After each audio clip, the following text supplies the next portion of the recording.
సింగ్ గారు అంటారు, పడుకునేటప్పుడు ఆయన ఒక ప్రార్థన చేస్తాడంట. దేవా, ఈ దినమంతా నేనేం దోషం చేశానో నాకు చూపించయ్యా. నా నోటి మాట, చూపు, క్రియ, ఆలోచనలో నేను ఏ దోషం చేశానో నాకు చూపించయ్యా అని ప్రార్థన చేస్తాడంట. అలా ప్రార్థన చేసి ధ్యానిస్తాడంట. ఈ రోజంతా ఏం మాట్లాడాను నేను శుద్ధీకరించుకుని అప్పుడు పడుకుంటాడంట.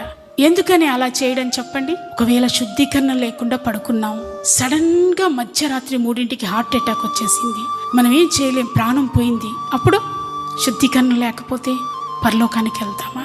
వెళ్ళాం. కాబట్టి దేవుని బిడ్డలారా, అనుదినము మనల్ని మనం పరీక్షించుకుందాం, అనుక్షణం మనల్ని మనం పరీక్షించుకుందాం. గుండునూలు ఒకటి చేతిలో పట్టుకుని ఫస్ట్ మనల్ని తూకమేసుకుందాం.